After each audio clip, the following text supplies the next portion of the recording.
Hello friends, મારી channel હોમીફૂડ્સમાં આપનું સ્વાગત છે। આજે આપણે બેસન ચિલ્લા કે પછી ચણાના લોટના પુડલા બનાવવાની રેસીપી જોશું।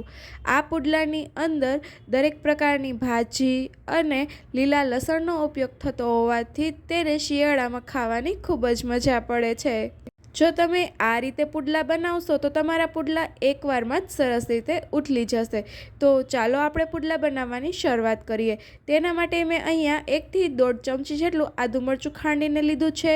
અડધા વાટકા જેટલી ડુંગળી ચોપરમાં ચોપ્ડ કરીને લીધી છે, તેમજ અડધા વાટકા જેટલું ટમેટું પણ ચોપરમાં ચોપ્ડ કરીને લીધું છે। અહીંયા આપણે બને તેટલું ઝીણું જ ચોપ્ડ કરવાનું છે, જેથી પુડલા પાથરતી સમયે સરળતા રહે। અડધો વાટકો કોથમીર, અડધો વાટકો લીલું લસણ લીધું છે। તમારી પાસે લીલું લસણ ના હોય તો સૂકું લસણ પણ ખાંડીને લઈ શકો છો। અડધો વાટકો પાલક તેમજ 1 વાટકો મેથી સુધારીને લીધી છે। અહીંયા તમે કોઈ પણ ભાજી તમારી પસંદગી અનુસાર લઈ શકો છો। આ સિવાય તમે કોઈ પણ વેજીટેબલ પુડલામાં એડ કરી શકો છો। હવે મેં અહીંયા અંદાજિત 250 ગ્રામ જેટલો ચણાનો લોટ ચાળીને લીધો છે। ચણાનો લોટ વાપરતા પહેલાં તેને ચાળી લેવો, જેથી તેમાં ગઠોડા ના રહે। હવે આપણે એક વાસણની અંદર બધી ભાજી અને મસાલા એડ કરી દઈશું, એટલે કે મેથીની ભાજી, પાલકની ભાજી, કોથમીર, લીલું લસણ, ચોપ્ડ કરેલી ડુંગળી, ચોપ્ડ કરેલું ટમેટું અને આદુ મરચાંની પેસ્ટ એડ કરી દેશું। આ રીતે તમે કોઈ પણ વેજીટેબલ ચોપ્ડ કરીને લઈ શકો છો। હવે આપણે તેની અંદર 1 થી 1.5 ચમચી જેટલું લાલ મરચાંનો પાવડર એડ કરી દઈશું। ત્યારબાદ અડધી ચમચી જેટલો ધાણા જીરું પાવડર, 1 ચપટી જેટલી હિંગ અને થોડી એવી હળદર એડ કરીશું। ત્યારબાદ તેની અંદર જે ચણાનો લોટ ચાળીને રાખ્યો હતો તેને પણ એડ કરી દઈશું। ચણાનો લોટ એડ થઈ જાય ત્યારબાદ આપણે તેમાં ધીમે ધીમે પાણી એડ કરતા જશું અને લોટને બાંધી લેશું। અહીંયા આપણે ધીમે ધીમે જ પાણી એડ કરવાનું છે, જેથી કરીને આપણું પુડલાનું બેટર છે તે એકદમ ઢીલું ના પડી જાય। તેમજ ધીમે ધીમે પાણી એડ કરવાથી ચણાના લોટમાં ગઠોડા પણ નહીં રહે, તેથી ધીમે ધીમે પાણી એડ કરતા જશું અને લોટને બાંધી લેશું। આપણે અહીંયા ખૂબ જ પતલો પણ નહીં અને એકદમ જાડો પણ નહીં, એ રીતનો પુડલાનો લોટ બાંધવાનો છે।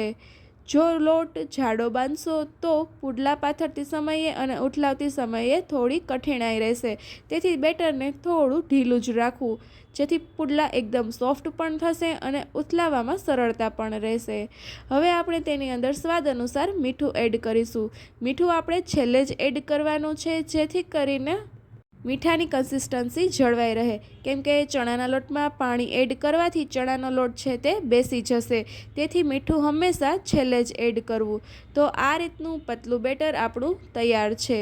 હવે આપણે એક નોનસ્ટિક પેન લેશું અને તેની ઉપર તેલ લગાવીને તેને ગરમ કરી લેશું। તમે નોનસ્ટિક પેનની જગ્યાએ એક બીજી કોઈ પણ લોઢી લઈ શકો છો, પરંતુ નોનસ્ટિક પેનની અંદર પુડલા ઉથલાવવામાં થોડી સરળતા રહેશે, તેથી મેં અહીંયા નોનસ્ટિક પેન લીધેલી છે। હવે આપણે આ નોનસ્ટિકની પેનમાં તેલ બધી સાઈડ સરસ રીતે લગાવી લેશું। આ નોનસ્ટિકની લોઢી થોડી થોડી ગરમ થાય ત્યારબાદ આપણે તેની અંદર બેટર પાથરવાનું છે। તો આપણી આ લોઢી થોડી ગરમ થઈ ગઈ છે, એટલે આપણે તેની અંદર આપણું જે પુડલાનું બેટર છે તેને આ રીતે ગોળ ગોળ પાથરી લેશું। આપણે પુડલાનું આ પડ ધીમી અથવા તો મધ્યમ આંચ ઉપર જ ચોળવવાનું છે, જેથી કરીને તેને ઉથલાવવામાં થોડો સમય લાગે તો તે નીચેથી બળી ના જાય।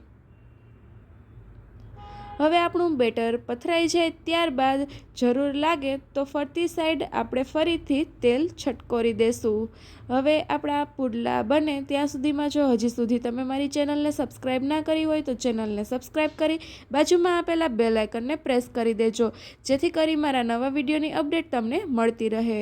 હવે પુડલા ઉથલાવતા સમયે તેમાં આપણે જે તાવીથાથી ઉથલાવીએ તેને તેલવાળો કરી અને આ રીતે તેની કોર છે તેને સૌપ્રથમ ઉખેડી લેશું। તાવીથો તેલવાળો કરવાથી તેને ઉખડવામાં સરળતા રહેશે। પુડલું ઉખડી જાય ત્યારબાદ તેને પલટી લેશું। હવે આપણે બીજું પડ છે તે મીડિયમ ટુ હાઈ ફ્લેમ ઉપર ચડવા દેશું। આ રીતે તાવીથાની મદદથી પુડલું પ્રેસ કરતા જશું અને તેને ચડવા દેશું. તો હવે આપણે તેને પલટાવીને જોઈએ તો બંને સાઈડ છે તે એકદમ મસ્ત રીતે શેકાઈ ગઈ છે. એટલે કે આપણું આ પુડલું છે તે સર્વ કરવા માટે તૈયાર છે. આ પુડલાને તમે ગ્રીન ચટણી કે સોસ સાથે અથવા તો દહીં સાથે પણ સર્વ કરી શકો છો. તો તમને મારી આ પુડલાની કે બેસન ચિલ્લાની રેસીપી કેવી લાગી તે મને કમેન્ટ કરીને જરૂરથી જણાવજો. Thank you.